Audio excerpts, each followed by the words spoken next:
Hello dear all student, competitive education 24 চ্যানেলে তোমাদের সবাইকে জানাই স্বাগতম। আমি তোমাদের সঙ্গে অভিজিৎ।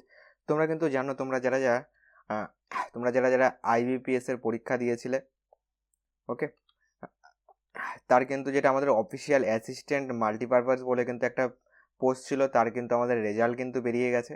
ওকে, দেখো রেজাল্ট বেরোনোর যে আমাদের ডেট রয়েছে, দেখো তোমরা কিন্তু অন স্ক্রিন দেখতে পাচ্ছ যে আমাদের ডেট রয়েছে 27/9/2024 মানে আজকে, এবং তোমাদের যেটা ক্লোজ ডেট রয়েছে 4/10/2024 এই তারিখের মধ্যে কিন্তু তোমাকে দেখতে হবে। কি করে দেখবে? দেখো এই ভিডিও ডেসক্রিপশন বক্সে একটা লিঙ্ক পেয়ে যাবে। তাছাড়া আমি আমাদের হোয়াটসঅ্যাপ গ্রুপ এবং টেলিগ্রাম চ্যানেলেও কিন্তু লিঙ্কটা দিয়ে দিয়েছি, সেখান থেকেও কিন্তু তোমরা ডাইরেক্ট এই লিঙ্কে আসতে পারবে। দেখো এই লিঙ্কে আসার পর কি করবে, দেখো এই লিঙ্কে আসার পর দেখো এইখানে তোমার লগইন, দেখো এখানে একটা লগইন বলে একটা অপশন পাচ্ছ। তার নিচে দেখো আমাদের কি রয়েছে, রেজিস্ট্রেশন নাম্বার অথবা রোল নাম্বার কিন্তু এখানে তুমি টাইপ করবে। ওকে, এটা হয়ে যাওয়ার পর তুমি এখানে পাসওয়ার্ড দেবে। পাসওয়ার্ডটা কি করে দেবে, দেখো এখানে ডেট দেবে, মাস দেবে আর ইয়ার দেবে। মনে করো যে তোমার জন্ম তারিখ হলো 24/02, মনে করো 24/2 তোমার 2001 মনে করো তোমার জন্ম। তাহলে তুমি কি লিখবে এখানে তোমার পাসওয়ার্ড হিসাবে?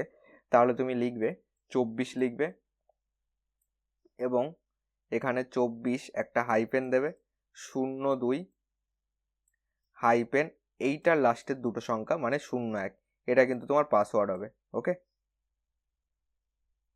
এবং এরপর তুমি যেটা তোমাদের ক্যাপচার কোড রয়েছে সেটাকে কিন্তু সিলেক্ট করবে। ওকে, এরপর তুমি ক্যাপচার কোড সিলেক্ট করবে। এই ক্যাপচার কোডটা এই বক্সে লিখবে। লেখার পর একটুখানি নিচে স্ক্রল ডাউন করে আসবে। দেখো এখানে লগইন বলে কিন্তু অপশান পাচ্ছ, এখানে লগইন করলে কিন্তু তুমি তোমাদের রেজাল্ট কিন্তু দেখে নিতে পারবে। ওকে, তো আজকের ইনফরমেশানটি এটুকুই ছিল। ভালো লাগলে অবশ্যই একটি লাইক করো, কোনো রকম ডাউট থাকলে অবশ্যই কমেন্ট বক্সে কমেন্ট করে জানিও। চ্যানেলে নতুন হয়ে থাকলে চ্যানেলটিকে সাবস্ক্রাইব করো, ভিডিওটি ভালো লাগলে লাইক করো। তো চলো আবার পরবর্তী কোনো নোটিফিকেশান নিয়ে তোমাদের সঙ্গে আলোচনা হবে।